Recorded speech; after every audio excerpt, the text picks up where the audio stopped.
Hi there, my name is Joshua Johnson, and in this video I'm going to be briefly talking about proper boot selection for use with crampons on easy to moderate tramping or hiking terrain.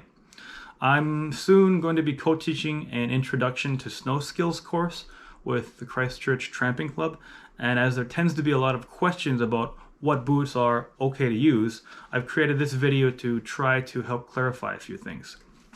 So next to me here I have this selection of different boots as well as a couple different types of crampons. First up, these are a set of Keen hiking boots. They're pretty inexpensive, pretty cheap. You'll see these at a lot of different stores, just about anywhere you go. This type of boot kind of barely qualifies as a boot in terms of the outdoors. As you can see, I can flex it really very easily without barely putting any force into it at all. They're very soft and quite flimsy. About all they're fit for purpose are kind of easy walks and maybe a great walk in summertime, but that's about it.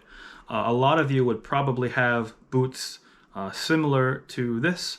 Unfortunately for a snow skills course, these are completely not acceptable. Do not use these, do not bring these. And they will not work at all for crampons. Now, just to elaborate a bit on why you don't want really flexible, flimsy walking boots with a set of crampons, particularly these ones. So, as you walk, your boot bends a lot. However, the crampon doesn't really bend very much at all.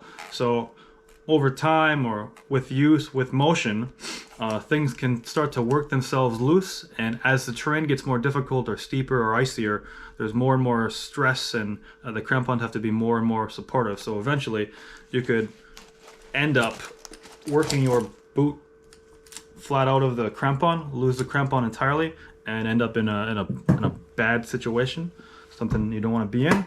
Or alternatively, say you did stay on really mild terrain the whole time, as you walk, it does move a little bit as the boot moves a lot, the crampon will move a little bit, and these center bars, they're made of steel, usually some are aluminum, but eventually this bending and flexing will fatigue the steel, and the center bars will actually break in half.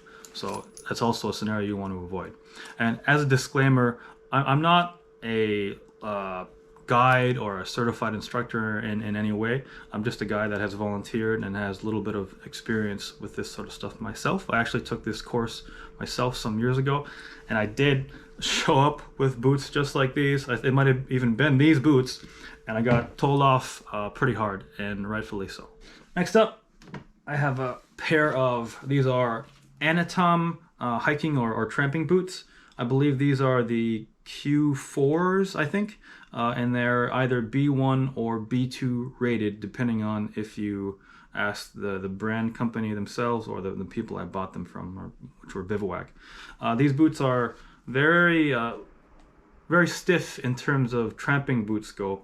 So I try to flex them, and it's actually kind of difficult to see in the video, but I'm actually putting a fair bit of force trying to bend them, and they don't bend very much. These would be totally fine for an introduction to snow skills course. I've used these myself on a lot of different sort of easier, even some kind of grade 1 peaks. All around rugged, durable tramping boots. So something like this would be perfect.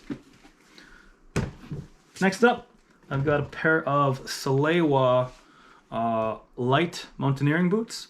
These are the Salewa Crow. They're very lightweight, much less insulation than these Anatoms, and even more so than the Anatoms. Again, I think it's probably difficult to see in the video, but I'm putting quite a bit of force on these, and they don't flex very much. These are great for easy scrambling, any range of tramping, and even some kind of easier mountaineering. I do know some people have used these for ice climbing, but that's kind of beyond the scope of what I ever do. So these would be just fine for this course. And next up, these are a pair of a solo mountaineering boots. These are much heavier than the other ones. They're extremely rigid. In fact, I could press as hard as I possibly could, and they wouldn't bend the slightest. I've used these on kind of introduction to ice and mixed climbing courses. You can stand on the front of these boots, the front points of your crampons, and they don't bend in the slightest. These would be completely overkill for an introductory course. Don't bring something like this, even though they look kind of cool and you might impress your friends, but yeah, not fit for purpose either. Lastly, believe it or not, these are a set of dress shoes.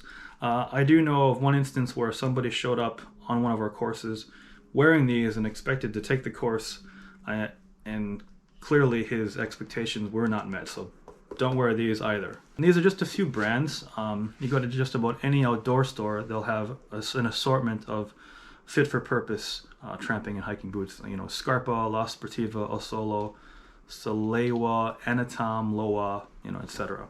That about wraps it up. I hope you found this video useful and educational, and I hope it just provides you with a little information on what to use for an introduction to snow skills course. So have a great day, and we'll see you later. Cheers.